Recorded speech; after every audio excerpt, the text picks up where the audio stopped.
राहुल जननी मदरी शनगुप्त। इस पद यशोधरा खंडकाव्य के राहुल जननी शीर्षक से लिए गए हैं। इनमें गुप्त जी ने यशोधरा के माता रूप और पत्नी रूप का उद्घाटन किया है।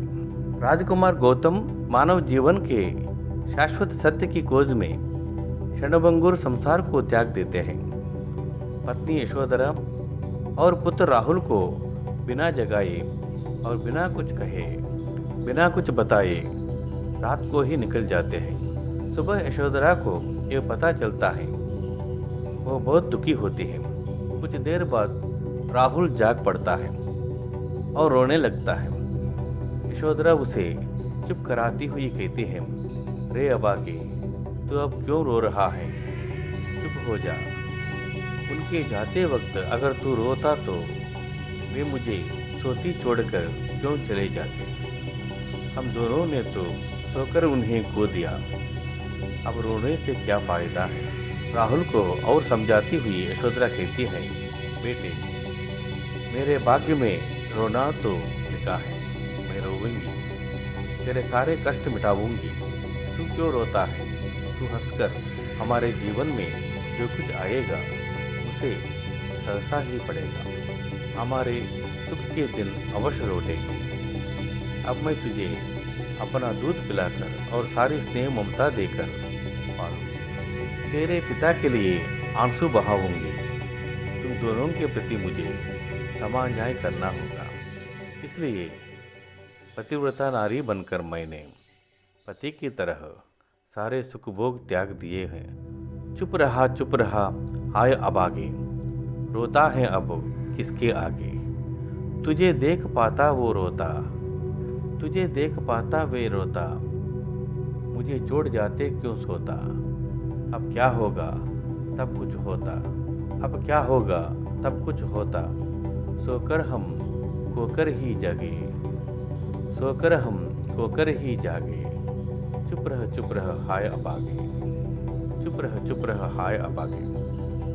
बेटा मैं तो हूँ रोने को, तेरे सारे मल धोने को। हंस तू है सब कुछ होने को। बेटा मैं तो हूँ रोने को, तेरे सारे मल धोने को। हंस तू है सब कुछ होने को। भाग्य आएंगे फिर भी भागे। चुप रह हाय अभागे। तुझको शीर पिला कर लूँगी, तुझको शीर पिला कर लूँगी। नैन नीर ही उनको दूँगी, नैन नीर ही उनको दूँगी। पर क्या पक्षपातनी हूँ, पर क्या पक्षपातनी हूँ। मैंने अपने सबरस त्यागे, मैंने अपने सबरस त्यागे। चुप रह हाय अभागे। चुप रह हाय अभागे। गुप्त जी ने पति की वियोगिनी यशोधरा की मानसिक दशा का चित्रण किया है। यशोधरा के जरिए भारतीय नारी जीवन की सच्चाई उपस्थित की है। यशोधरा अपने अतीत और वर्तमान की तुलना करती है और कहती है कि जो कल इस राजमहल की रानी बन हुई थी वह आज दासी भी कहाँ है।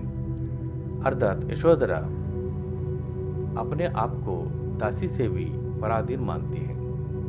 नारी जीवन की यही वास्तविकता है कि आंखों में आंसू भरकर भी दूसरों के लिए कर्तव्य का संपादन करती चले। अंत में यशोधरा कहती है कि हे मेरे शिशु संसार राहुल, तू मेरा दूध पीकर पलता चल। और हे मेरे प्रभु, तुम तो मेरे आंसू के पात्र हो, इसे तुम स्वीकार करो। चेरी भी वह आज कहाँ कलती जो रानी, चेरी भी वह आज कहाँ कलती जो रानी। दानी प्रभु ने दिया उसे जो मन यह मानी। दानी प्रभु ने दिया अबला जीवन हाय तुम्हारी यही कहानी। आंचल में है दूध और आंखों में पानी। अबला जीवन हाय तुम्हारी यही कहानी। आंचल में है दूध और आंखों में पानी। मेरा शिशु संसार वह दूध पिए परिपुष्ट हो। पानी के ही पात्र तुम, प्रभु रुष्ट या दुष्ट हो। मेरा शिशु संसार वह दूध पिए परिपुष्ट हो, पानी के ही पात्र तुम, तो वो दुष्ट या दुष्ट हो। कितना मार्मिक चित्रण है गुप्त जी के पति वियोग और पुत्र पर वात्सल्य की जो घटना बहुत मार्मिकता से